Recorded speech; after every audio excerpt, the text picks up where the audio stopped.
चे रौद्ररूप दिसणार. या राज्यांना अतिमुसळधार पावसाचा इशारा महाराष्ट्रातही बरसणार.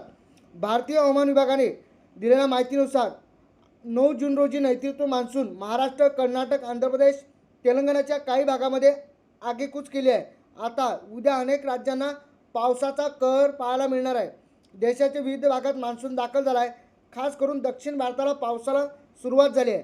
अशातच आता 9 जून रोजी देशातील विविध राज्यामध्ये हवामान राहण्याची शक्यता आहे.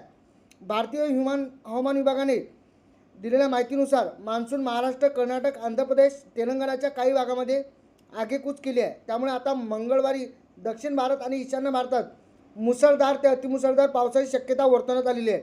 भारतातील काही भागामध्ये उष्णतेची लाट कायम राहण्याची शक्यतासुद्धा वर्तवण्यात आलेली आहे.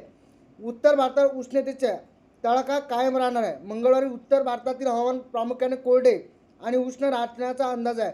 हरियाणा, चंदीगड, दिल्ली, पंजाब आणि पश्चिम उत्तर प्रदेशामध्ये उष्णतेची लाट कायम राहू शकते. या भागामध्ये 40 अंश सेल्सिअसमध्ये तापमान राहण्याची शक्यता आहे. तर जम्मू काश्मीरमध्ये, उत्तराखंडमध्ये वादळी वाऱ्यासह हलका पाऊस आणि गारपिटीची शक्यतासुद्धा सांगितली आहे. असेच हवामान अंदाज पाहण्यासाठी लाईक आणि फॉलो करायला विसरू नका.